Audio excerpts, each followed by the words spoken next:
إن الحمد لله نحمده ونستعينه ونستغفره ونعوذ بالله من شرور أنفسنا ومن سيئات أعمالنا من يهده الله فلا مضل له ومن يضلله فلا هادي له وأشهد أن لا إله إلا الله وحده لا شريك له وأشهد أن محمدا صلى الله عليه وسلم عبده ورسوله يا أيها الذين آمنوا اتقوا الله حق تقاته ولا تموتن إلا وأنتم مسلمون يا أيها الناس اتقوا ربكم الذي خلقكم من نفس واحدة وخلق منها زوجها وبث منهما رجالا كثيرا ونساء واتقوا الله الذي تساءلون به والأرحام إن الله كان عليكم رقيبا يا أيها الذين آمنوا اتقوا الله وقولوا قولا سديدا يصلح لكم أعمالكم ويغفر لكم ذنوبكم ومن يطع الله ورسوله فقد فاز فوزا عظيما ألا إن أصدق الكلام كلام الله وخير الهدي هدي محمد صلى الله عليه وسلم وشر الأمور محدثاتها وكل محدثة بدعة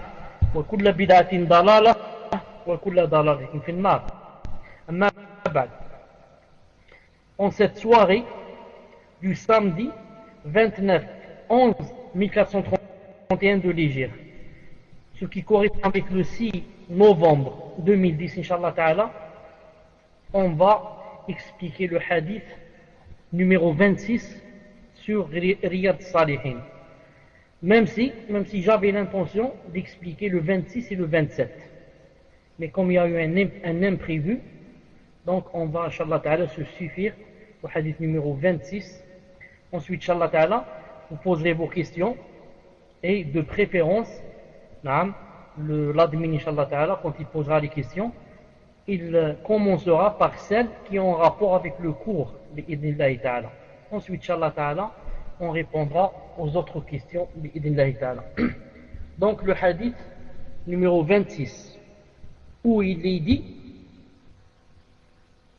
عن أبي سعيد سعد بن مالك بن سنان الخدري رضي الله تعالى عنهما أن ناسا من الأنصار سألوا رسول الله صلى الله عليه وسلم فأعطاهم ثم سألوه فأعطاهم حتى نفد ما عنده فقال لهم حين نفد كل شيء أنفق بيده قال ما يكن عندي من خير فلن أدخره عنكم ومن يستعفف يعفه الله ومن يستغني يغنيه الله ومن يتصبر يصبره الله وما أعطي أحد عطاء خيرا وأوسع من الصبر متفق عليه. Donc le prophète sallallahu alayhi wa sallam a dit dans ce hadith qui est rapporté par Bukhari ou Muslim que, d'abord je rappelle que ce hadith a été rapporté par le grand sahabi qui s'appelle Abu Sa'id al-Khudri radiyallahu ta'ala anhu. Il est dit que un groupe d'Ansarites, un groupe min al-Ansar, ont demandé au prophète sallallahu alayhi wa sallam qu'il leur fasse l'aumône. C'est-à-dire ils ont demandé une assistance matérielle. Fa'a'tahum. Alors le prophète sallallahu alayhi wa sallam leur donna ce qu'ils demandèrent. Thumma sa'alu fa'a'tahum. Puis ils lui ont demandé de nouveau et il la leur donna. Hatta nafida ma'indah. C'est-à-dire qu'ils lui demandèrent jusqu'à l'épuisement de tout ce qu'il avait. فقال لهم حين نفد كل شيء أنفق بيده. Alors quand il ne resta plus rien entre ses mains, il a tout dépensé, il leur dit ما يكن عندي من خير فلن أدخره عنكم. Il leur a dit tant que je détiendrai quelques biens, je n'en serai jamais avare avec vous. Ensuite il a dit ومن يستعفف يعفه الله. Quiconque cherche la chasteté, Allah subhanahu wa ta'ala l'aide à ce qu'il devienne chaste. وَمَنْ يَسْتَغْنِ يُغْنِهِ اللَّهِ.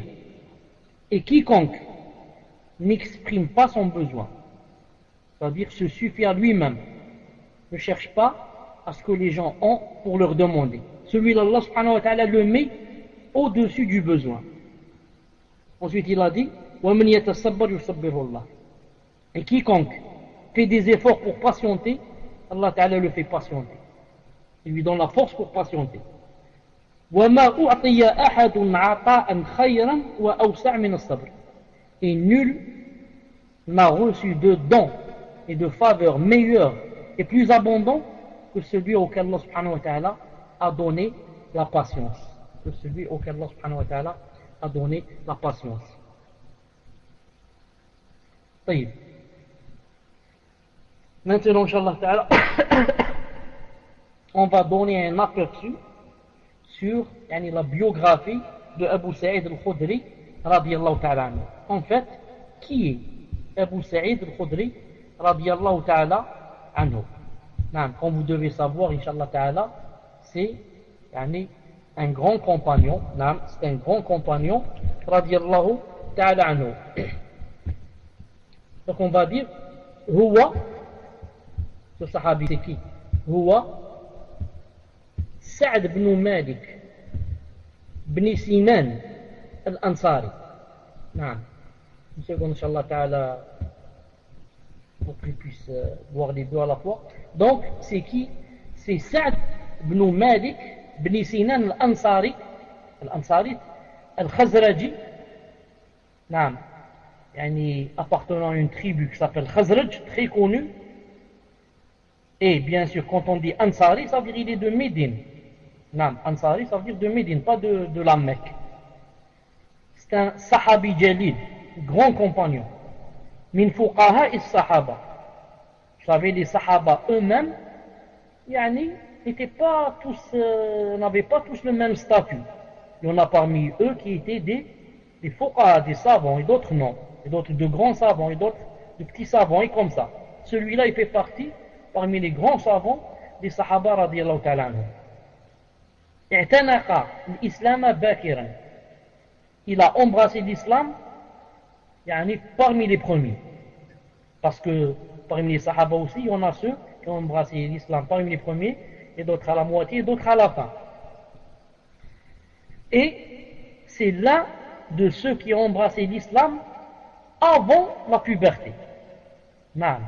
Avant la puberté, de 10 ans, ou là 11 ans, ou là 9 ans, il a déjà embrassé l'islam. Et il s'est présenté au prophète sallallahu alayhi wa sallam le jour de la bataille de Uhud. Il s'est présenté pour déclarer qu'il était apte à être un soldat d'Allah subhanahu wa ta'ala. Et le prophète sallallahu alayhi wa sallam ne l'a pas accepté. Il avait juste 14 ans. Le prophète sallallahu alayhi wa sallam ne l'a pas accepté. Et la première bataille à laquelle il a participé s'appelle la bataille du fossé, Khandaq. Et ensuite, il a participé avec le prophète sallallahu alayhi wa sallam à 12 batailles. 12 batailles. Et beaucoup de rapporteurs ont rapporté de lui beaucoup de hadiths. Et ceux qui ont rapporté de lui, c'est même certains sahaba et beaucoup de leurs enfants, les tabi'un. Et c'était, comme j'ai dit, parmi les meilleurs des sahaba et parmi les plus savants des sahaba. Je vais citer un des hadiths, par exemple, que les rapporteurs ont rapporté de lui, à part ce hadith qu'on vient de lire sur Riyad Salihin, par exemple un hadith très connu, où il est dit que ce sahabi Abu Sa'id radiyallahu ta'ala anhu, al-Khudri, a demandé au prophète sallallahu alayhi wa sallam quels sont les gens qui ont le plus d'épreuves. Vous connaissez tous ce hadith, Ya Rasulullah, quels sont les gens qui ont le plus d'épreuves? Il a dit sallallahu alayhi wa sallam An-Nabiyoun, les prophètes. Il a dit Thumma ay, qui ensuite? Il a répondu alayhi wa sallam Thumma Salihun, Salihun, c'est-à-dire les pieux, les bienfaisants. Ensuite il a dit alayhi wa sallam In kana ahaduhum la yubtala bil faqr. L'un d'eux autrefois, il était éprouvé par la pauvreté, hatta ma yajidu illa sutra, au point où il ne trouve rien, par exemple, pour se cacher, qu'une seule chose, illa al-aba'a, que par exemple l'abaya, c'est tout ce qu'il a pour se cacher, tellement c'est pauvre. Quelqu'un qui a deux ramis, c'était vraiment peut-être un riche. tout juste un seul khamis. Ensuite il a dit alayhi salam وَإِنْ كَانَ أَحَدُهُمْ لَا يَفْرَحُ بِالْبَلَاءِ كَمَا يَفْرَحُ أَحَدُكُمْ بِالرَّخَاءِ.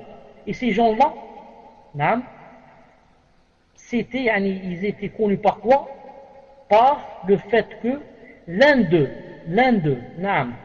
se réjouissait des épreuves qui lui arrivaient, comme l'un de vous se réjouit du bonheur qui lui arrive, d'un bonheur qui lui arrive ou d'un bienfait qui lui arrive. Donc regardez la différence, il a dit entre vous et ceux-là. Donc salihun haoulay, les pieux, ils quoi? Ils se réjouissaient quand un malheur subhanallah ta'ala leur arrivait. Il a dit comme vous, un bonheur, quand un bonheur vous arrive, vous vous réjouissez. Il a dit c'est la même chose. Ce hadith se trouve dans Silsila Sahiha de Cheikh Al-Albani rahimahullah, numéro 144. Naam. Son père, le père de Abu Sa'id radiyallahu ta'ala anhu, c'est comment on dit ça? Stushhida. Il est tombé en martyr. Il est tombé en martyr dans la bataille de Uhud. On a dit que ce sahabi n'a pas participé à Uhud, il avait juste 14 ans. Mais son père a participé et est tombé en martyr dans la bataille de Uhud. Et Abu Sa'id, celui-là, radiyallahu ta'ala anhu, comme j'ai dit, il a participé à la bataille du fossé et à 12 autres batailles. Et il est connu parmi les rapporteurs des hadiths comme c'est quelqu'un sur lequel on a rapporté beaucoup de hadiths. D'ailleurs lui-même, radiyallahu ta'ala anhu, on lui a raconté les hadiths qu'il a rapportés.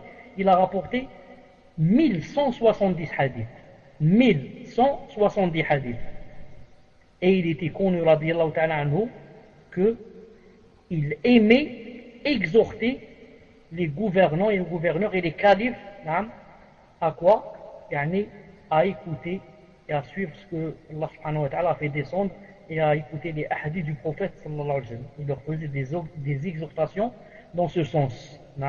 Et il était sincère avec eux quand il leur faisait la nasiha. Il n'allait pas chez eux pour demander la dunya, pour demander la villa ou la voiture, mais il allait chez eux pour leur faire la nasiha, car il sait que un gouverneur, quand il marche sur le droit chemin, que tout son peuple va vivre dans le bonheur. Et radiyallahu ta'ala anhu, il est mort en l'année 74 de l'Hégire. Il est mort, radiyallahu ta'ala anhu, en l'an 74 de l'Hégire. Donc, dans ce hadith, Muslim, la baisse s'exprime fiha.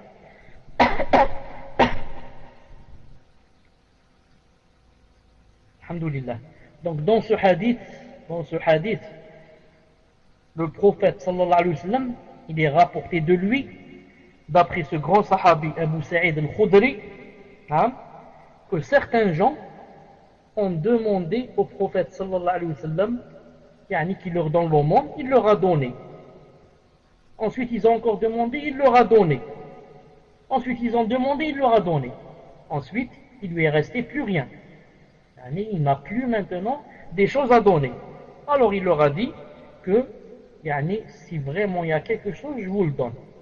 Ça veut dire que je n'ai plus rien à donner. Ensuite il a cité la phrase célèbre, il a dit que quiconque veut la chasteté, Allah subhanahu wa ta'ala l'aide à ce qu'il devienne chaste, et quiconque s'éloigne de ce qu'ont les gens, et c'est-à-dire ne demande qu'Allah, Allah ta'ala l'enrichit, et quiconque fait des efforts pour patienter, Allah subhanahu wa ta'ala l'aide à patienter. Ensuite il a dit, il n'y a pas une faveur plus grande que Allah ta'ala puisse donner à une personne comme s'il lui donne la patience.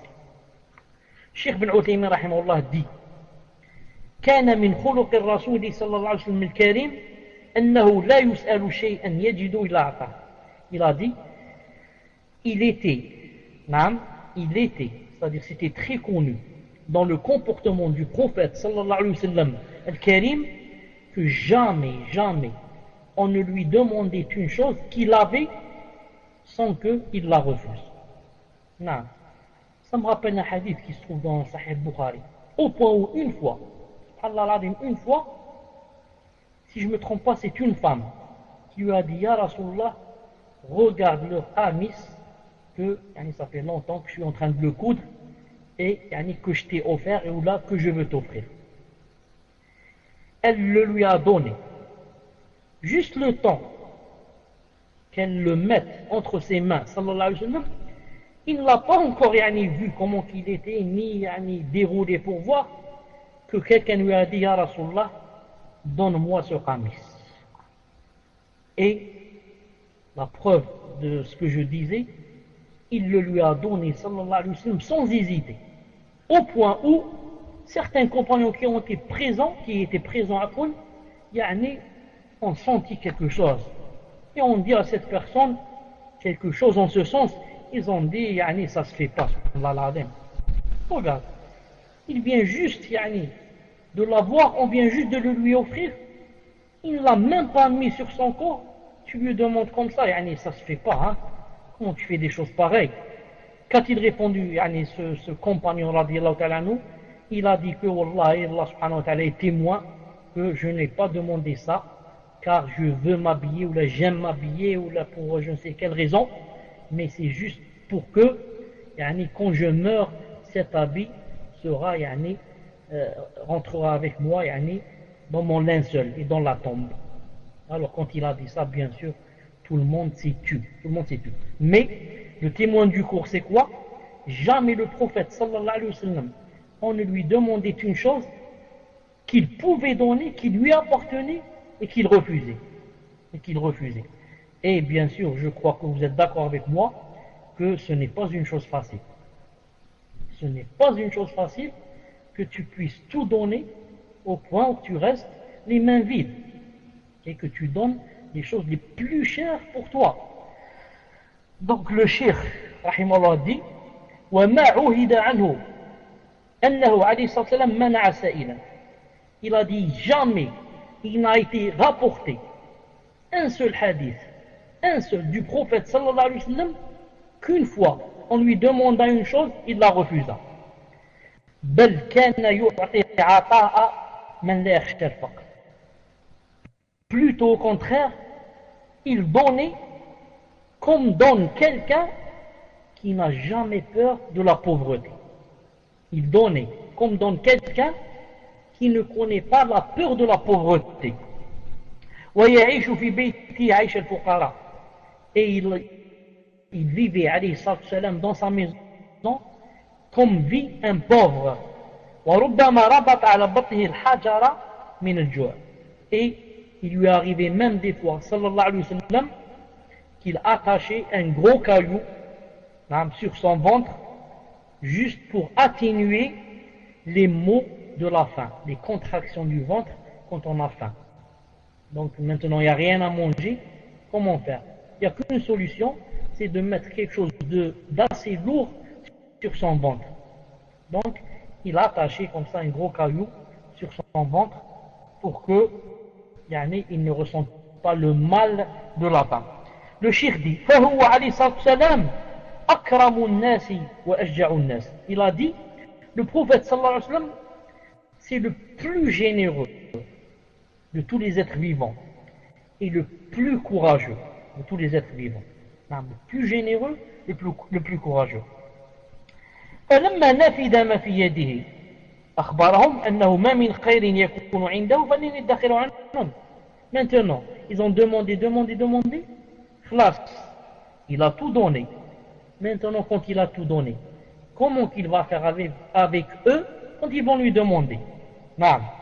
Alors, il leur a dit que je n'ai aucune autre chose à vous donner. C'est-à-dire, si j'en avais, je l'aurais donné. C'est-à-dire, il ne faut pas que quelqu'un de vous pense que j'ai quelque chose que je ne veux pas donner. Non. Il faut que vous n'ayez rien dans le cœur et que vous pensiez et que vous ne pensiez pas que j'ai peut-être caché quelque chose que je ne veux pas donner. Non. Il a dit jamais je ne fais des choses pareilles. Ça me rappelle un hadith dans Sahih Muslim si je me trompe pas, ou bien Sahih al-Bukhari, qu'une fois, sallallahu alayhi wa sallam, il guidait les gens. Ensuite, yani, il a dit salam alaykum, c'est-à-dire il a terminé la salat, il a couru vers la porte de la maison. Les gens se sont étonnés. Ils ont dit sûrement donc, yani, c'est quelque chose de grave qui a dû se passer. Ensuite, il est vite ressorti de la maison avec quoi? Un morceau, un lingot, disons, un lingot d'or dans sa main. Il a dit dans la salat, je me suis rappelé que ce lingot, je ne l'avais pas encore distribué entre les musulmans. Et j'ai peur de rencontrer Allah subhanahu wa ta'ala avec cette chose. Et il l'a distribué sur le champ. Donc regardez, alayhi salam, dans la salat, et quoi? Et il est en train de penser aux musulmans et à leurs besoins et comment les aider, etc. C'est pour ça que dans la salat, normalement, on ne pense qu'à quoi? Qu'Allah subhanahu wa ta'ala, qu'au Coran, qu'au paradis, etc. Si maintenant quelqu'un pense à des choses de la dunya, au moins qu'il pense à ce qui a quoi? À ce qui a rapport aussi avec l'islam, comme aider les musulmans, aider les fuqara, aider ça, comment faire pour rassembler l'argent pour le donner fisabilillah, et comme ça, comme a pensé ici le prophète islam quand il était dans la salat. Et c'est pour ça maintenant ça me rappelle un hadith aussi sahih qu'a cité aussi Ibn Hajar Asqalani quand il a expliqué Sahih al-Bukhari, que Omar ibn Khattab radiyallahu ta'ala anhu une fois a guidé les gens pendant Salat al-Maghrib, et que pendant les 3 rak'at on ne l'a pas entendu lire. Disons dans la 3e rak'at on ne l'entend pas, c'est logique parce qu'il lit à voix basse, mais dans les 2 premières rak'at on ne l'a pas entendu lire. Quand il a terminé, on lui a dit à Omar, il a dit qu'est-ce qui se passe? Il lui a dit tu n'as pas lu dans les 2 premières rak'at, ou du moins on ne t'a pas entendu. Il a dit c'est vrai, j'ai été occupé dans la salat avec mon armée, je préparais mon armée, donc dans la salat je me disais quelles sont les personnes qui vont être à droite, quelles sont les personnes du Maghreb. Ensuite le prophète sallallahu alayhi wa sallam a dit ce qui est vraiment l'essentiel du cours. Il a dit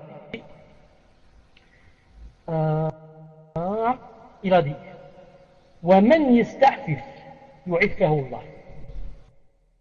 Il a dit quiconque يستعفف et fait son possible pour être chaste, Allah subhanahu wa ta'ala l'aide à ce qu'il atteigne son but, à ce qu'il devienne chaste.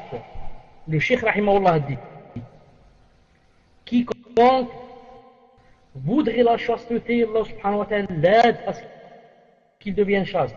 Il a dit quiconque voudrait s'éloigner du haram, fi sabilillah, surtout par rapport aux femmes, et les femmes par rapport aux hommes, Allah subhanahu wa ta'ala l'aide. Il a dit la personne qui suit ses passions, la personne qui voudrait assouvir ses passions, il a dit cette personne yahlik, cette personne tombe dans la perdition, tombe dans le grand péché ou l'iyadu billah. Il a dit parce que si la personne se laisse guider par ses passions, surtout la passion des tentations des femmes, il a dit partie intime. Il a dit wal-iyadu billah. Il a dit mais si la personne demande à Allah subhanahu wa ta'ala et fait des efforts pour qu'elle s'éloigne de ce grand péché, Allah subhanahu wa ta'ala a promis qu'il l'aiderait. Et prenez l'exemple de qui? Donc, comme je disais, que le prophète sallallahu alayhi wa sallam a dit que quiconque voulait la chasteté, que Allah subhanahu wa ta'ala l'aiderait. Non, que Allah subhanahu wa ta'ala l'aiderait. et que quiconque suit ses passions et suit ses tentations, il va tomber dans le grand péché, qu'il le veuille ou pas. Pas à pas, même jusqu'à ce qu'il tombe dans le péché. C'est pour ça qu'Allah Ta'ala a dit, Ya ayyuhalladhina amanu, qu'est-ce qu'il a dit? La tattabi'u khutuwati shaytan. Il a dit, ne suivez pas les pas du shaytan. Il n'a pas dit, ne suivez pas le shaytan. Non. Ne suivez pas les pas du shaytan. Les pas, c'est aujourd'hui un pas, demain un pas, aujourd'hui un pas, demain un pas, jusqu'à ce que la personne tombe dans les péchés. Et toute personne qui revient vers Allah et lui demande de l'aider et d'éloigner d'elle ces choses, Allah subhanahu wa ta'ala l'aide, car il aime ceux qui veulent se rapprocher de lui, il aime ceux qui reviennent vers lui, il aime les repentants, il aime ceux qui aiment ce qu'il aime lui, et comme ça. Non. C'est pour ça que je disais que Youssouf alayhi salam, quand il a eu la fitna avec la femme que la plupart appellent Zuleykha, qu'est-ce qui s'est passé? Il a demandé à Allah subhanahu wa ta'ala, il a dit wa illa tasrif anni kaydahunna asbu ilayhinna wa kun min al-jahilin. Il a dit à Allah, aidez-moi de la fitna de ces femmes-là. Et si jamais vous ne m'aidez pas, je vais tomber dans la fitna. Et Allah subhanahu wa ta'ala, il l'a aidé et sarafa anhu kaydahun. Non. Pas, il ne leur demande pas qu'il lui donne, il se suffit à lui-même et s'enrichit d'eux, Allah subhanahu wa ta'ala l'enrichit. Non. C'est pour ça que le cheikh dit, toute personne qui se suffit à elle-même et revient vers Allah subhanahu wa ta'ala pour qu'il l'aide dans les choses qui sont matérielles, Allah subhanahu wa ta'ala l'aide. Il a dit wa amma, quant à celui qui demande aux gens, non, tout le temps il demande, et il vit à leurs dépens, il a dit, celui-là, il restera toujours pauvre. Il a dit, jamais Allah subhanahu wa ta'ala ne l'enrichira. Mais de la chose a dit, on peut la vérifier. On peut la vérifier. Et tout le monde peut la vérifier. Est-ce qu'une fois dans votre vie, vous avez vu les gens qui demandent dans la rue et qui courent après toi et qui subhanallah al-azim, qui se collent à toi à la sortie de la mosquée, etc. Est-ce que vous avez vu une fois de votre vie quelqu'un d'eux s'enrichir et dire khlas, alhamdulillah, j'ai amassé assez d'argent, alhamdulillah?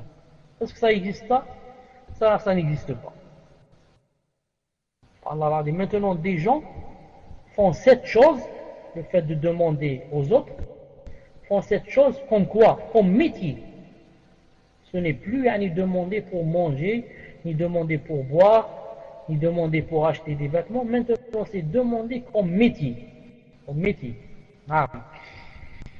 À la rentrée d'Alger, ici, en allant de Blida vers Alger, à la rentrée d'Alger, vous allez trouver chaque matin un vieux avec 2 femmes et 2 ou 3 enfants, qui, lorsque tu arrêtes ta voiture dans l'encombrement, ils sont collés à toi, à ta vitre, en train de tendre leurs mains. Des gens qui viennent d'autres villes. Ils viennent le matin vers 4 heures du matin, ils prennent le bus et ils viennent. Ou là, ils viennent en taxi. C'est une famille. Chacun, il prend, j'ai oublié, combien de centaines de millions.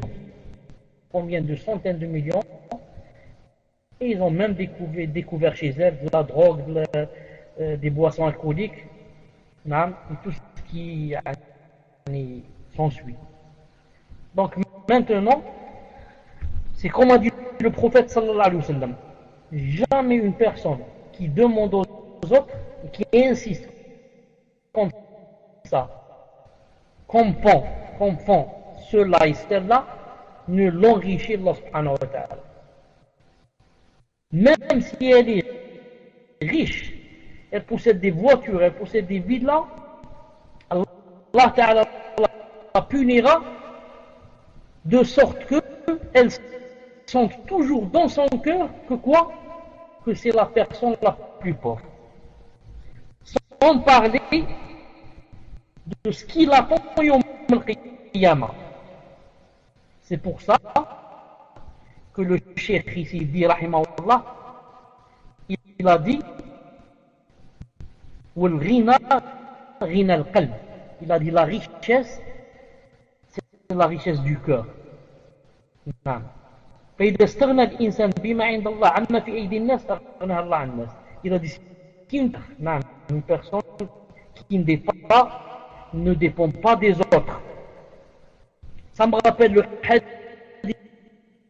hadith du prophète sallallahu alayhi wa sallam où il a dit alayhi salam, il a dit uzhud fi dunya yuhibbuka Allah. Tu voudrais, on voudrait que Allah subhanahu wa ta'ala nous aime. Comment faire pour que Allah subhanahu wa ta'ala nous aime? Écoutez le hadith du prophète sallallahu alayhi wa sallam. Qu'est-ce qu'il a dit? Il a dit uzhud fi dunya. Renonce à cette dunya. Jette cette dunya derrière ton dos. N'accorde pas d'importance à cette dunya. Il a dit yuhibbuka Allah. Tu peux mettre en même temps un jus, en même temps du café, c'est pas possible. Il faut mettre une seule chose. Non. Comme a dit Allah Ta'ala, ma ja'ala Allah li rajulin min qalbayni fi jawfihi. Allah Ta'ala n'a pas fait un homme, un être humain, deux cœurs dans sa poitrine. Tu as un seul cœur. Ton cœur, il est pour Allah ou bien il est pour ce bas monde? Non. Donc, le hadith, qu'est-ce qu'il a dit? Il a dit renonce à cette dunya, Allah subhanahu wa ta'ala t'aimera. Et ensuite, qu'est-ce qu'il a dit? Il a dit, et voilà le témoin du dars, il a dit wazhud fima fi aydi nas yuhibbuka an-nas. Et renonce à ce que les gens ont dans leurs mains, alors que c'est très important comment faire pour qu'ils nous aiment, surtout si on veut leur inculquer par exemple des choses de cette religion, on veut leur montrer des choses. S'ils nous aiment pas, ils ne veulent pas nous écouter. Ça. Donc le hadith a montré, pour que tu gagnes l'amour d'Allah subhanahu wa ta'ala, éloigne-toi de cette dunya. Quand je dis cette dunya, éloigne-toi des choses, des choses futiles. Je ne dis pas des choses obligatoires, comme le fait de manger, d'avoir une maison, d'avoir une voiture, d'avoir un travail. Ce sont des choses dont personne ne peut ne pas les avoir. Je parle des choses futiles, des choses en plus, des choses qui servent seulement à l'embellissement de la dunya, de la vie. Éloigne-toi de ces choses et tu vas voir comment les gens vont t'aimer. Fais le contraire, demande-leur tout le temps de l'aide, demande-leur de l'argent, demande-leur je te donne telle et telle chose, et tu vois que tu seras vite détesté et que tu n'auras pas de statut ni de haut rang dans leur cœur. Quand ils te verront, ils diront dans leur cœur, subhanallah, maintenant je sais qu'il va me demander une chose. Et les gens vont te fuir. Et ne voudront pas faire ta connaissance et encore moins te tenir compagnie. Non. Et ça me rappelle aussi le hadith du prophète sallallahu alayhi wa sallam. Un hadith authentique, bien sûr. Je lui ai dit une fois. Il lui a dit, Ya Abu Dharr, dis-moi, Abu Dharr, est-ce que tu penses que avoir beaucoup d'argent et beaucoup de biens, c'est ça la richesse? Abu Dharr a répondu, il a dit, Naam ya Rasulallah, c'est ça la richesse. Ensuite le prophète lui a dit, est-ce que tu crois que, tu penses que le fait d'avoir peu d'argent et peu de biens, c'est ça la pauvreté? Il lui a dit, Naam ya Rasulallah. Alors le prophète lui a répondu, il a dit, la richesse, c'est justement la richesse du cœur. Et la pauvreté, c'est la pauvreté du cœur. Ce n'est pas, c'est-à-dire, beaucoup de biens. C'est ça la richesse? Ensuite, il a répondu à lui-même, il a dit, la richesse, c'est la richesse du cœur. Et la pauvreté, c'est la pauvreté du cœur. Il a dit, quiconque a la richesse dans le cœur, même s'il n'a rien de cette dunya, ça ne va pas lui faire du tort. Et quiconque a la pauvreté dans son cœur, même si on lui donne tous les biens de cette dunya, il ne va pas se sentir qu'il est riche. Hadith qui se trouve dans Sahih al-Jami' sous le numéro 13774. 13774. Donc vous avez entendu avec moi que le prophète sallallahu alayhi wa sallam a montré que quoi?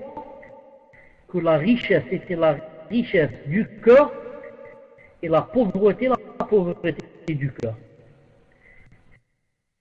Si, car Allah Ta'ala fait descendre la richesse dans ton cœur. Et l'autre, malgré qu'il a tous les biens du monde, il va sentir qu'il est le plus malheureux. Pourquoi? Car Allah Ta'ala a fait descendre quoi? A fait descendre la pauvreté dans son cœur. Et ça, subhanallah al-azim, c'est vécu. C'est vécu. Il y a des gens qui sont des milliardaires, archi-milliardaires, multimilliardaires, et ils se sentent dans leur cœur, ils sentent qu'ils sont les plus malheureux du monde et les plus pauvres du monde. Ça, c'est... Et enfin, troisièmement, le prophète sallallahu alayhi wa sallam a dit aux Sahaba, il leur a dit, et quiconque fait des efforts pour patienter, Allah subhanahu wa ta'ala lui donne la patience. Donc, le cheikh rahimahullah dit, فإذا تصبرت, si tu fais des efforts pour patienter, وحبست نفسك عما حرم الله عليك, et tu retiens ton nafs et tu l'emprisonnes pour qu'elle ne fasse pas le haram. Alors Allah subhanahu wa ta'ala va t'aider à patienter. ويعينك على الصبر. نعم. Et fera de toi que tu seras un endurant. وهذا هو الشاهد من الحديث. Il a dit, et c'est ça le témoin du dars. Ensuite il a dit, وما أعطي أحد عطاء خير وأوسع من الصبر. Jamais une personne,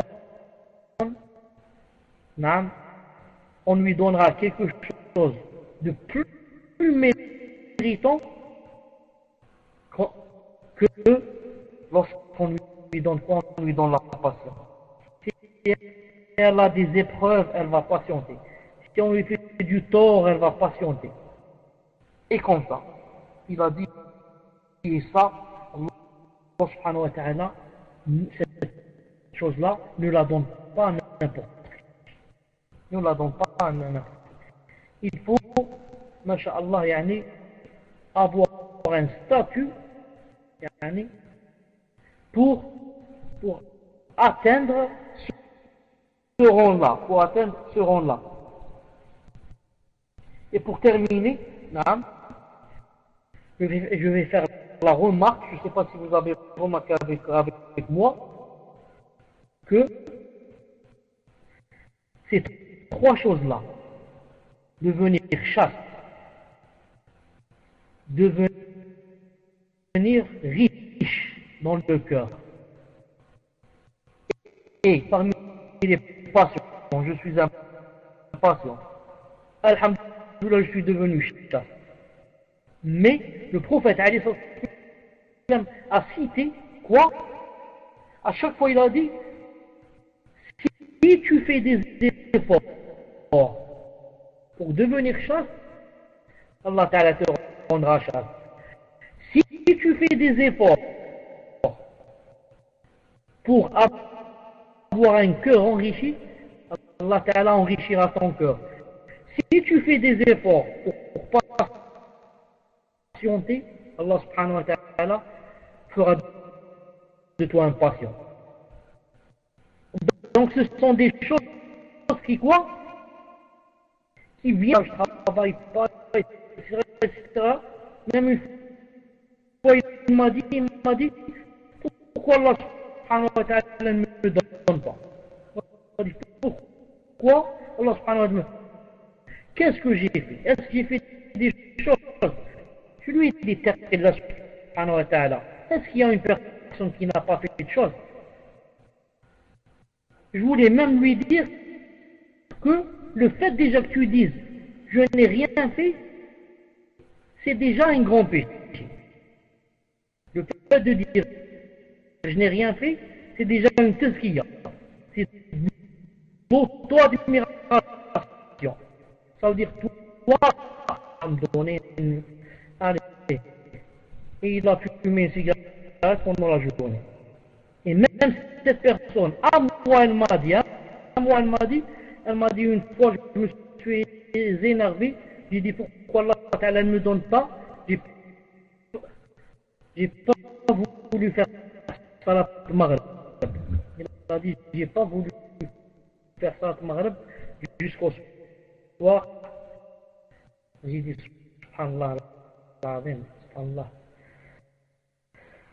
Allah subhanahu wa ta'ala العافية. Allah subhanahu wa ta'ala l'afiyya.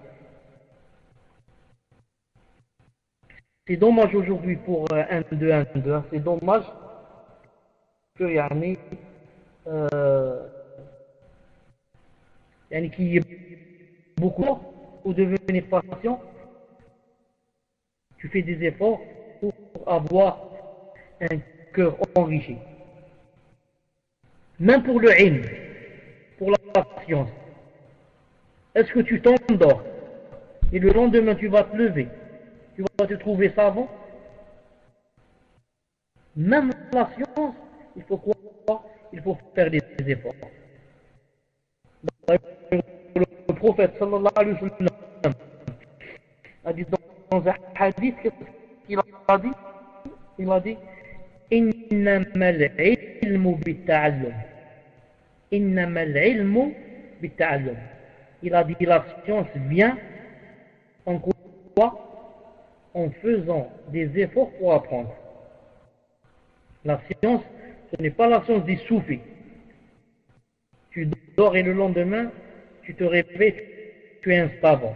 Mais il a dit إنما العلم بالتعلم.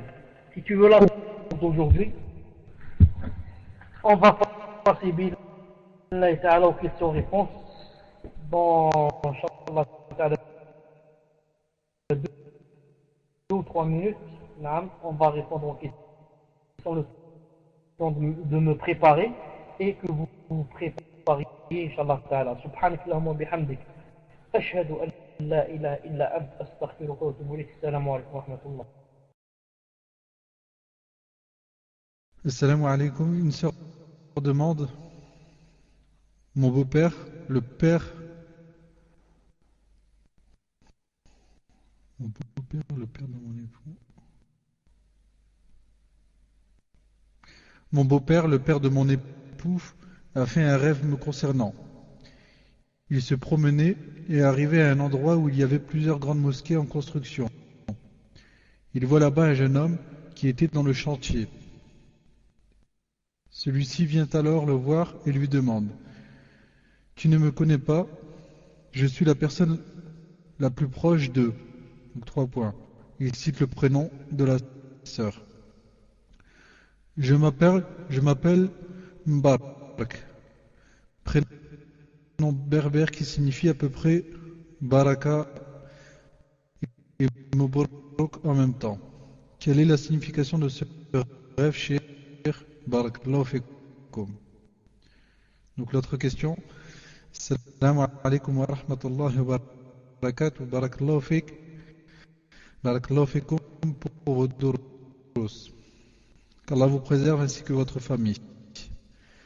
La darbouka est-elle permise, sachant qu'elle est entrée dans les mœurs et qu'elle est utilisée dans les mariages des gens qui suivent la sunna?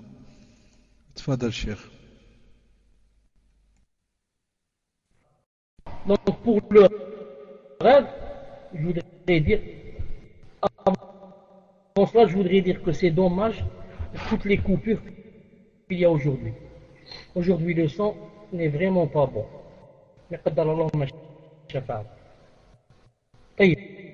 Pour les coupures, pour le rêve, je voudrais dire que il n'y a pas en islam.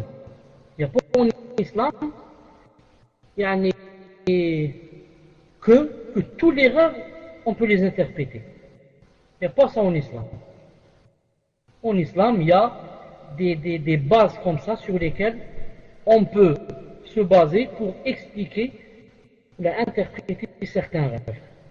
Donc je dis à la personne qui vient de raconter son rêve, je lui dis qu'en général, quand un rêve contient des mots comme le baraka et la bénédiction et des choses pareilles, cela veut dire, Inch'Allah Ta'ala, que c'est un rêve qui est véridique et que, Inch'Allah Ta'ala, un bien attend quelque part. Un bien, Inch'Allah Ta'ala, un grand bien attend cette personne, Inch'Allah Ta'ala, quelque part tôt ou tard. Wallah subhanahu wa ta'ala alam. Pour la deuxième question qui a rapport avec la darbouka, je sais qu'il y a un hadith authentique, où il est cité que la darbouka rentre dans les instruments qui sont interdits. Je n'ai pas le hadith là devant moi. Malgré que c'est rendement peut-être où il n'y a pas la darbouka. Wallah subhanahu wa ta'ala a'lam. Naam. Tfadlal. Salam alaikum Cheikh. À partir de quel moment peut-on lire Surat al-Mulk le soir? Peut-on le faire direct après Salat al-Isha, même si l'on ne veille pas? Enfin, même si l'on veille un peu et même beaucoup, ou doit-on attendre avant de dormir, en sachant que l'on risque d'être fatigué et de ne pas avoir beaucoup de khushu' si l'on regroupe toutes les du'as et surat à la fin avant de dormir? Barakallahu fikum. Question suivante. Salam alaikum Cheikh. Une sœur demande: ma maman est actuellement sous antidépresseurs et somnifères. De plus, elle consomme des stupéfiants depuis des années. J'ai un petit frère de 9 ans. Le souci, c'est qu'il voit ma mère 2 heures environ dans la journée, car elle passe son temps à dormir. Elle refuse de se soigner et cela devient très difficile à vivre pour moi et mon petit frère. Est-il possible que je puisse signer un contrat avec l'hôpital afin qu'il la soigne contre son gré? Que me conseillez-vous?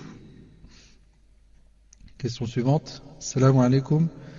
qu'Allah vous récompense. Ma question est que je ne trouve pas d'imam qui veuille me divorcer. Comme j'ai fait que le halal et pas les papiers à la mairie, comment puis-je faire? Barakallahu fikum. Question suivante. Salam alaikum wa rahmatullahi wa barakatuh. Je voulais me renseigner quant au hadith qui dit de faire rentrer ses enfants à l'heure de l'Maghrib. S'agit-il des enfants seuls à l'extérieur ou est-ce une règle générale, même pour les enfants accompagnés? Par exemple, est-il autorisé d'emmener ses enfants faire salat al-Maghrib à la mosquée ou est-ce préférable de les laisser faire salat à la maison? Pouvez-vous me préciser, Inch'Allah, le sens de ce hadith?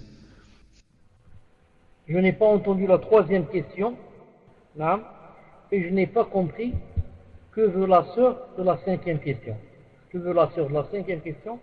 Je n'ai pas compris la troisième question, là, je n'ai pas bien entendu.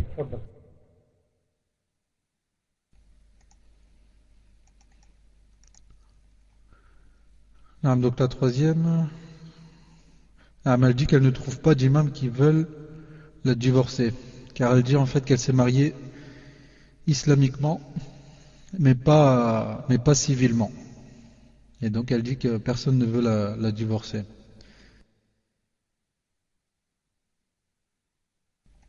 Les deux. Alors, pour la personne qui m'a posé la question sur le divorce, Inch'Allah, donnez-moi plus de précisions par rapport à ce que vous voulez savoir. Et pour la troisième, cher, je vous l'envoie en PV, la dernière, je vous l'envoie en PV, Inch'Allah. Mais cher, la sœur sur le divorce, elle dit, part-elle, est-ce possible que l'on divorce de l'étranger?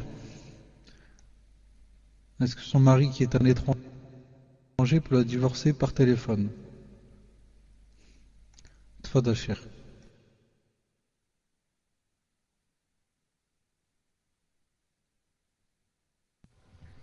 Afon, non, j'ai pas bien entendu. Il y a toujours des coupures. J'ai entendu le mot téléphone. Tfadal.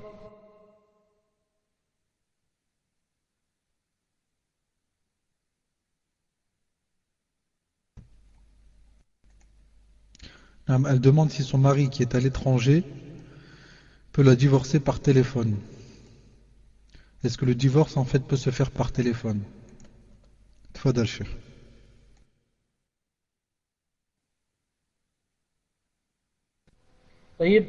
Pour la question de la sœur sur Surat al-Mulk, ce que je sais moi, Allah subhanahu wa ta'ala alam, c'est que cette sourate, on la lit avant de dormir, quand on est dans le lit.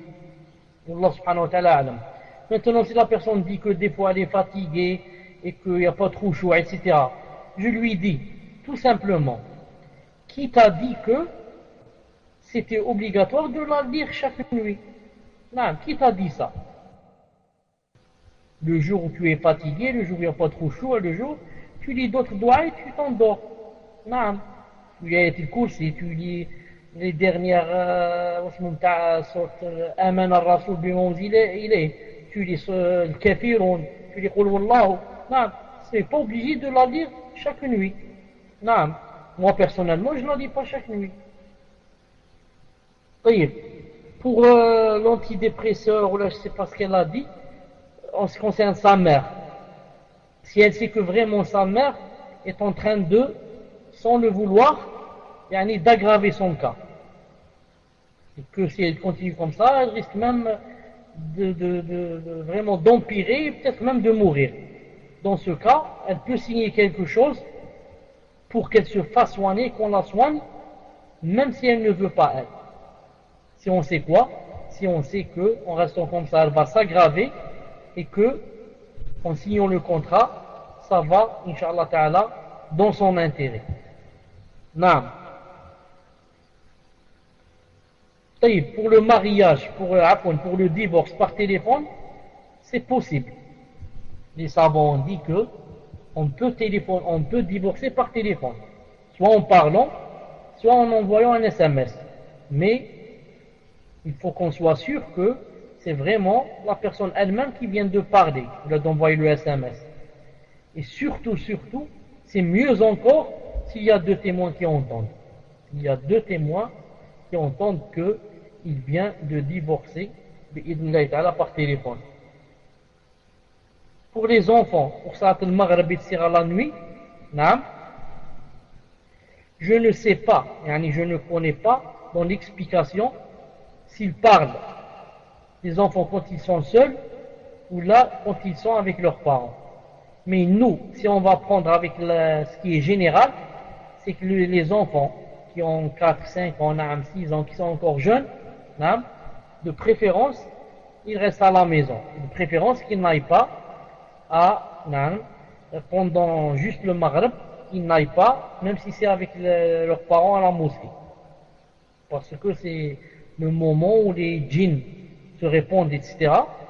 Ensuite, dès que ce moment passe, c'est permis. Là, il n'y a plus d'interdit, billah ta'ala. Il vaut mieux éviter ce moment, même si on est avec les parents. Naam, tfaddal.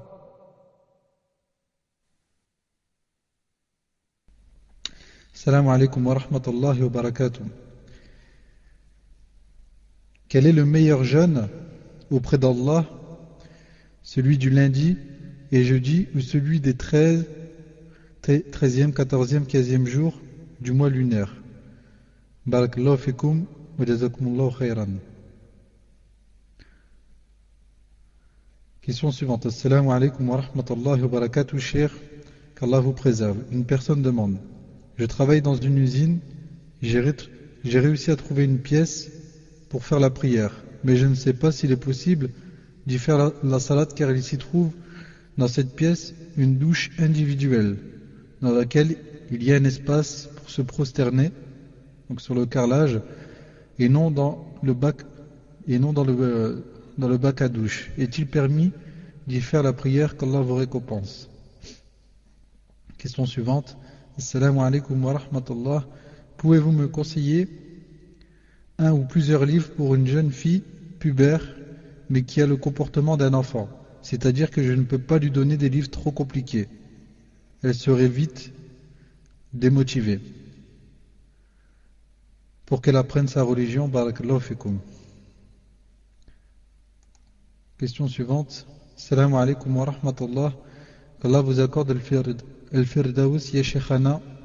Une sœur compte aller au Hajj dans quelques jours, mais il lui reste à rattraper 20 jours de jeûne obligatoires de cette année et ceux de l'année dernière. Elle voudrait savoir si son Hajj sera valable puisqu'elle ne les a pas rattrapés. Wa jazakumullahu khayran. Dernière question.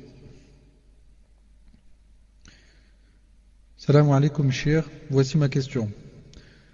Mes parents sont en ce moment à Mecca. Ils ont fait la Umrah, walhamdulillah, et s'apprêtent à faire le Hajj, Inch'Allah. Ma mère voudrait effectuer une Umrah pour sa mère. A-t-elle le droit de la faire? Si oui, est-ce qu'elle doit ressortir jusqu'à un des miqat et revenir? Barakallahu fikum, qu'Allah vous récompense par des montagnes de hasanat. Non, je n'ai pas bien compris pour la deuxième question, c'est-à-dire, est-ce que la personne demande si elle va faire la salade, c'est-à-dire dans la douche, c'est-à-dire dans la salle de bain, c'est ça? Dans la salle de bain, il y a un espace. Est-ce que c'est ça la question? Ensuite, non, pour la cinquième question, elle va faire une Umrah, cette personne va faire le Hajj pour elle. Ensuite, elle demande si elle peut faire une Umrah pour sa mère. Non, une Umrah pour sa mère. Est-ce que c'est ça la question? Donc dites-moi en PV, Inch'Allah, si c'est ce que vous voulez. Et pour la sœur avec la Umrah, donc sa mère a fait une Umrah, elle va faire le Hajj, et avec le temps qui lui restera, je pense qu'elle demande si elle peut faire une Umrah donc pour sa mère qui est peut-être décédée ou je ne sais pas. Tfadal Cheikh. Pour la première question, quel était le meilleur jeûne? Vous savez que le prophète sallallahu alayhi wa sallam faisait des fois cette chose et des fois cette chose. Il jeûnait lundi, jeudi, des fois il jeûnait 3 jours, des fois il jeûnait jusqu'à ce qu'on dise il ne va pas s'arrêter, des fois il s'arrêtait jusqu'à ce qu'on dise il ne va plus jeûner, comme ça.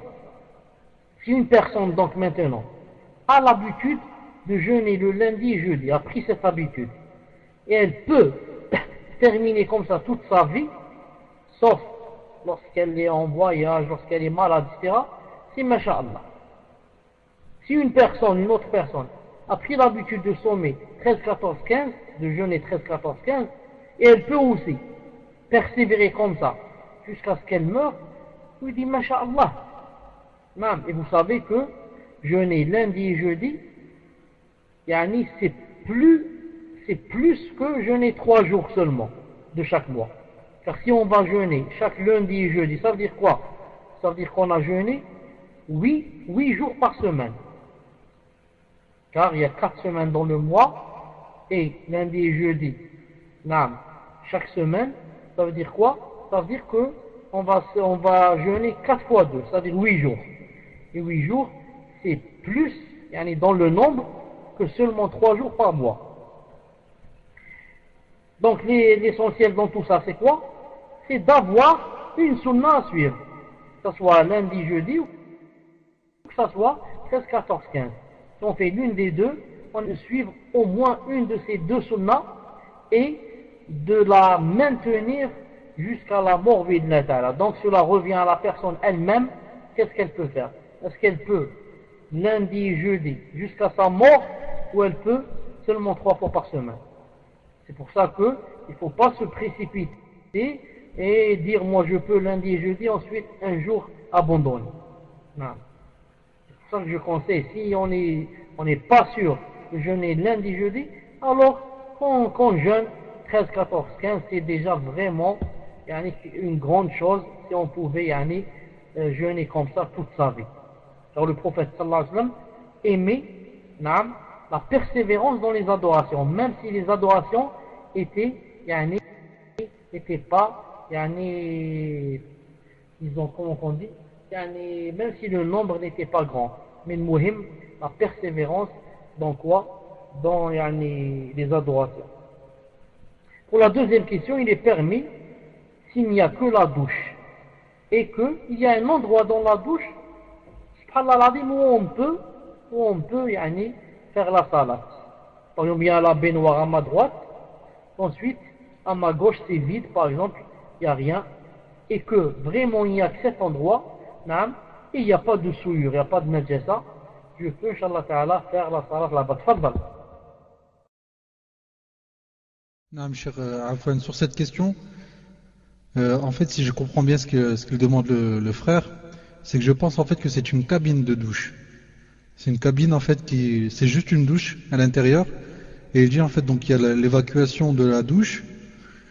Et dans le même endroit il y a un espace carrelé où il y a possibilité de se prosterner. Mais en fait c'est la même pièce. Tout est compris dedans. Tfadal cher. Sauf le hadith du prophète sallallahu alayhi wa sallam est clair que on peut faire la salat dans tout endroit sauf dans 2 endroits. Le maqbara, c'est-à-dire le cimetière, et le hammam. Le hammam, c'est là où on se lave. Autrefois il y avait ce qu'on appelle le bain mort, maintenant il n'y a plus ça chez vous. En Algérie ça existe toujours, le bain mort, un endroit où on rentre à l'intérieur pour se laver en groupe, etc.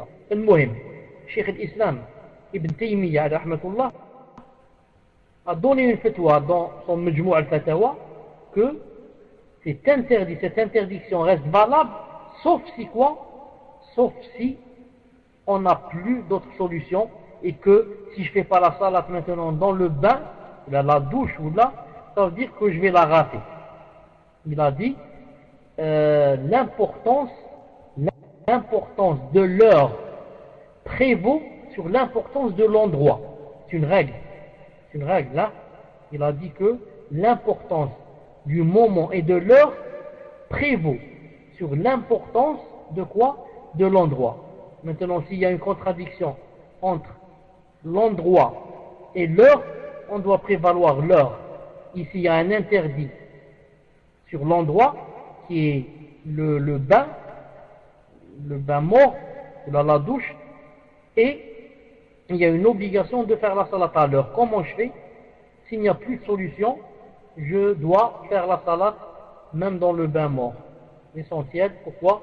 Parce que l'heure prévaut sur l'endroit. L'heure prévaut sur l'endroit. C'est une règle de Cheikh Islam ibn Taymiyyah rahimahullah. Naam. Pour les livres des débutants, pour quelqu'un qui débute, je crois qu'on devrait lui acheter par exemple Usul Thalatha en français. Les 3 fondements en français. Il y a même leurs explications maintenant en français. Il y a même beaucoup de, comment dirais-je, il y a l'explication par exemple de Cheikh Ibn Uthaymin, une explication de Salah al-Sheikh, il y a beaucoup de savants qui ont expliqué ce livre. On lui achète ce livre pour débuter bi'idhnillah ta'ala. Un débutant, on ne doit pas lui acheter des livres compliqués, comme l'Aqidat Tahawiyya, comme l'Wasitiyya, comme... Non, il va rien comprendre à l'intérieur, ça ne va pas lui plaire. On lui achète les livres les plus simples. J'apprends mon islam, j'apprends ma religion, et comme ça. Des livres très simples, pourvu que ce qu'il y a à l'intérieur soit quelque chose qui ne soit pas faux, ne soit pas basé sur des hadiths da'if. Maintenant, les titres, je ne les connais pas. Vous devez demander à des frères et des sœurs qui vivent, par exemple, avec vous en France, qui sont connus dans le minhaj, vous leur demandez les titres des livres qu'il y a là-bas. Je ne sais pas là-bas, chez vous, quels sont les genres de livres qu'on peut trouver dans les librairies. Wallahu a'lam. Pour la sœur qui va faire le hajj et qui a encore des jours qu'elle n'a pas jeûné, ça ne doit pas être une entrave pour son hajj. Elle va faire son hajj bi'idhnillah ta'ala, et quand elle revient, elle rattrape 6 jours bi'idhnillah ta'ala. Pour la dernière question, la personne qui va aller à la Umrah ou là au hajj, il demande si elle peut faire là-bas en même temps une Umrah pour sa mère. La réponse, Inch'Allah ta'ala, quand on va au hajj ou bien à la Umrah, on peut faire qu'un seul hajj ou bien une seule Umrah pour la personne. On ne peut pas faire deux Umrah ou deux hajj ou 3 Umrah ou quand on beaucoup de gens. Sauf si on fait quoi? On fait un autre voyage. C'est-à-dire on revient vers l'endroit où on a fait l'ihram. Si on revient jusqu'à l'endroit, je ne sais pas combien de centaines de kilomètres, où on a fait l'ihram, pour refaire l'ihram de nouveau, pour notre mère ou notre oncle ou notre tante ou là, on peut. À condition de revenir vers l'endroit où on a fait l'ihram. Ensuite, de refaire une nouvelle umrah ou un nouveau hajj pour la personne. Comme ça, c'est permis. Sinon, l'avis le plus sûr, c'est qu'on ne peut pas faire 2 à la fois, si on n'est pas reparti vers le miqat. Voilà, Inch'Allah ta'ala, tfadla. Donc je lis les questions suivantes. Assalamu alaikum cher, j'espère que vous allez bien, qu'Allah Azza wa Jal vous préserve. Je voulais savoir si je fais des doigts en français pendant la salat, sachant que je sens plus le khushu' en disant les doigts en français, est-il mieux de les dire en français que de les dire en arabe? Car je ne sais pas trop ce que je dis quand mes doigts sont en arabe. Je sais que vous avez déjà répondu plusieurs fois à ce genre de questions, mais j'aimerais que vous m'éclaircissiez sur ce point. Wa jazakumullahu khayran. Question suivante. Assalamu alaikum, barakallahu fikum pour tout. Qu'Allah vous préserve ainsi que tous ceux que vous aimez. Cheikh, pouvez-vous m'expliquer un peu le sens du verset de la sourate Hud, verset 108? Ils seront au paradis pour y demeurer éternellement, tant que dureront les cieux et la terre, à moins que ton Seigneur n'en décide autrement. Barakallahu fikum. En fait, j'aimerais comprendre le sens de « à moins que ton Seigneur n'en décide autrement ».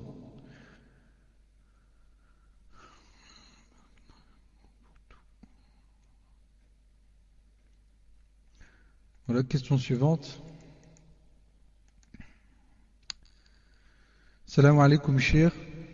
Est-ce qu'il est permis d'utiliser le micro pour les chanteuses lors d'un mariage musulman, un nashid? Barakallahu fikum, qu'Allah vous récompense pour le temps que vous nous accordez.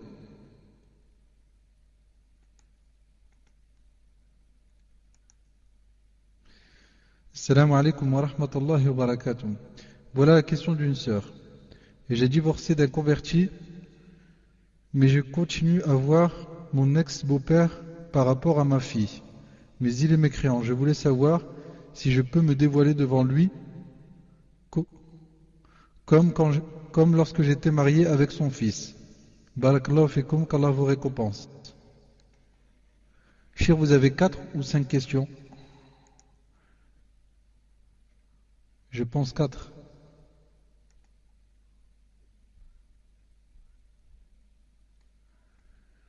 Cheikh, est-ce que c'est 4 ou 5 questions que j'ai lues?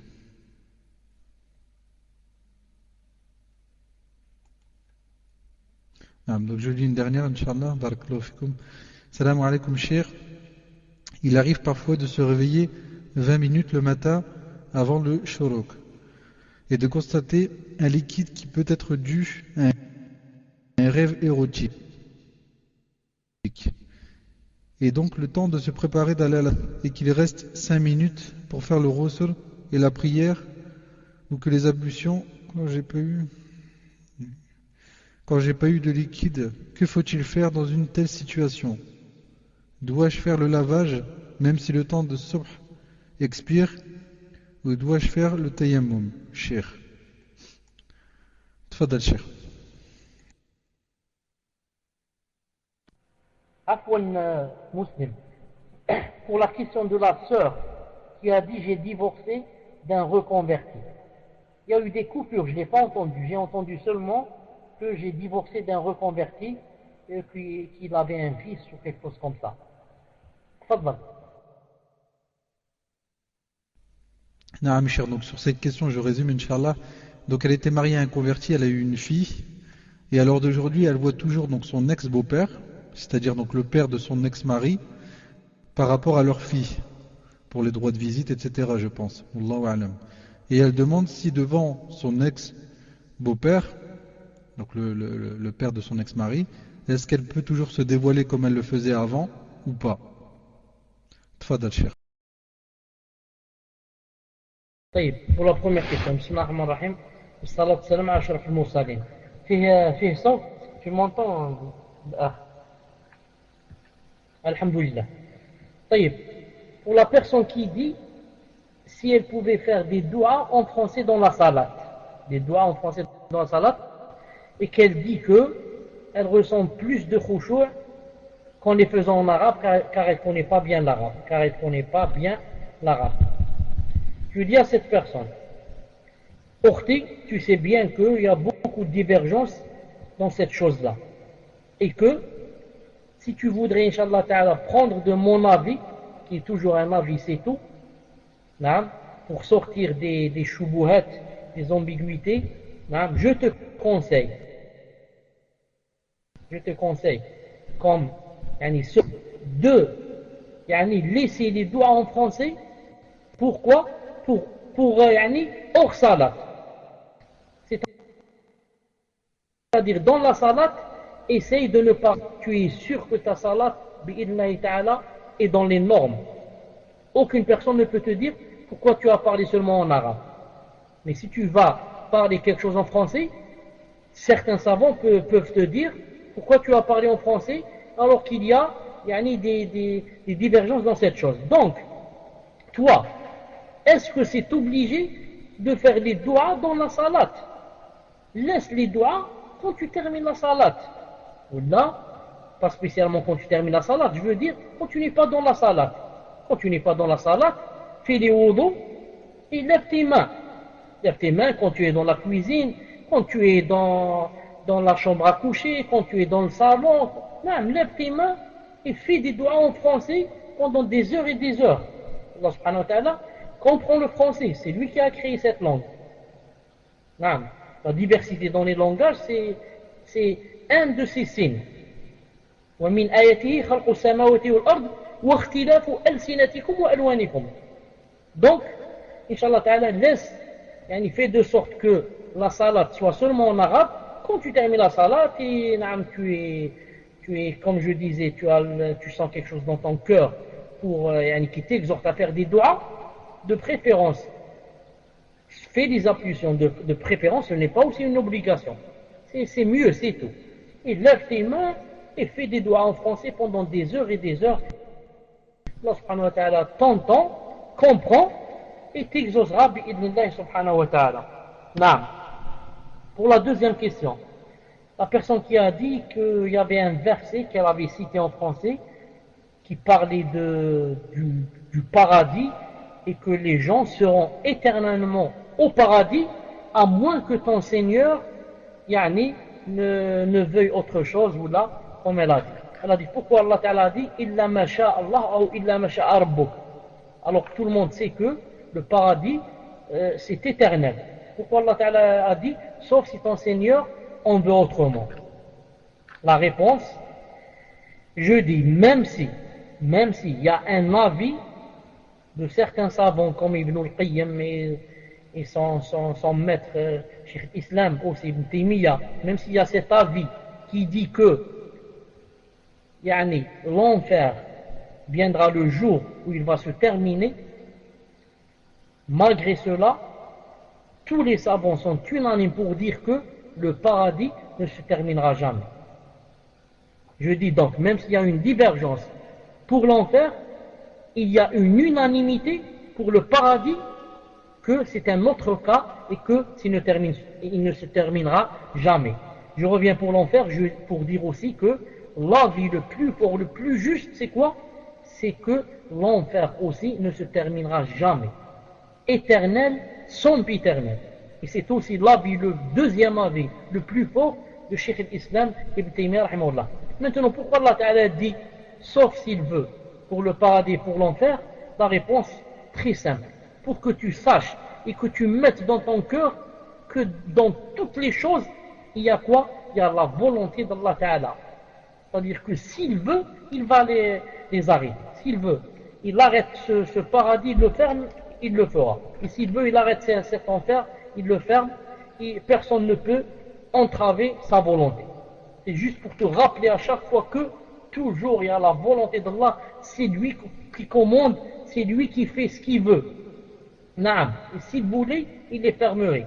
Et il les arrêterait, si je puis dire. Mais il a promis qu'il ne le fera pas. Il a promis que ce sera éternel et que ça ne s'arrêtera jamais, bi'idnillah subhanahu wa ta'ala.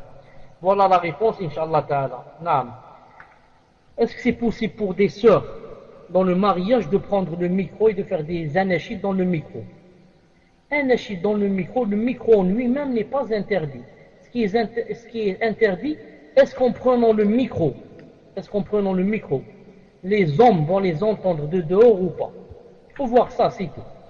Si elles sont dans un désert ou là dans une salle hermétiquement fermée d'une façon hermétique, aucun son ne peut sortir. Elles crient de toute leur force avec le micro, personne, on défie quiconque s'il peut entendre dehors. Dans ce cas, ce n'est pas interdit. Mais, si en prenant le micro, il y a les hommes qui les entendent dehors, elles ont fait un péché. Elles sont dans le péché. Donc le micro, interdit ou pas interdit, c'est pas ça ce qu'il faut voir. Il faut voir est-ce que le son arrive aux hommes ou n'arrive pas. Et d'après, s'il arrive ou n'arrive pas, on va donner le jugement bi'idhnillah subhanahu wa ta'ala. Pour la quatrième question, la personne qui a divorcé du converti. Est-ce qu'elle peut se dévoiler devant son beau-père? Le beau-père, sachez, barakallahu fikum et fikunna, vous les sœurs, sachez que le beau-père reste un mahram à vie. Quand une femme divorce d'un homme, le père de son mari reste un mahram à vie. Il peut à vie l'embrasser sur les joues. Il peut à vie lui tendre la main. Il peut à vie voyager avec elle. C'est un mahram à vie. Sauf bien sûr maintenant, si c'est quelqu'un de vicieux. C'est quelqu'un qui a le vice, celui-là, même si c'est ton père, ce n'est pas ton beau-père. Ton père, s'il a le vice, il faut l'éviter pour qu'il il te touche pas ou il ne t'embrasse pas, s'il a le vice, Allah l'adin. Qu'en est-il maintenant du beau-père? C'est Allah subhanahu wa ta'ala l'afiyah. Et enfin, pour la personne qui dit je me réveille, je trouve un liquide dans mes sous-vêtements et que maintenant, si je suis sûr ou bien j'ai de gros doutes que ce liquide vient d'un rêve érotique, comment je fais? Est-ce que je fais le tayammum ou bien je vais me laver quitte à faire la salat, yani le moment de la salat sera sorti. Comment je fais pour que je ne rate pas la salat? Est-ce que je vais faire le tayammum et ensuite je prends la douche, ou là je vais prendre la douche même si le soleil va se lever et la salat ne sera pas faite en son heure? La réponse elle est très simple. Inch'Allah ta'ala, c'est quoi la réponse? La réponse c'est que tu vas prendre ta douche bi'idna ta'ala et faire la salat même si le soleil s'est levé, même s'il est 10 heures du matin, même s'il est midi, même s'il est n'importe quelle heure. Pourquoi? Car le prophète sallallahu alayhi wa sallam a dit Laysa fi nawmi tafrid. Il a dit quand quelqu'un dort, hein, s'il se réveille à n'importe quelle heure, ce n'est pas de sa faute. Bien sûr, s'il a essayé de se réveiller, il a mis le réveil ou là, et il ne s'est pas réveillé. Donc toi, quand tu te réveilles, à partir du moment où tu te réveilles, c'est là, à partir de ce moment, que commence à compter yani, le moment pour toi chez Allah subhanahu wa ta'ala. Donc, tu commences par quoi? Tu commences par aller prendre ta douche. Même si en terminant ta douche, tu trouves que le soleil s'est levé, pour toi, tu as fait la salat en son moment, insha'Allah subhanahu wa ta'ala. Tfadlal. Non, mes chers, je voudrais revenir sur l'une des premières questions qui vous a été posée sur un divorce. Donc en fait, la sœur n'avait pas été claire dans sa question, car c'est pas la personne qui est à l'étranger qui veut la divorcer, mais en fait c'est elle qui veut divorcer. Donc je pense en fait qu'elle dit, est-ce qu'elle peut demander le khula alors que la personne se trouve à l'étranger? Allahu a'lam, c'est ça le sens de la question, je pense. Tfadal Cheikh. Il n'y a pas de différence. Il n'y a pas de différence si elle propose le khula et que la personne accepte le khula et lui dit par téléphone ou là par SMS, j'ai accepté le khula, condition que tu me donnes telle et telle chose, il n'y a aucun problème, Inch'Allah ta'ala, c'est la même chose. Tfadal.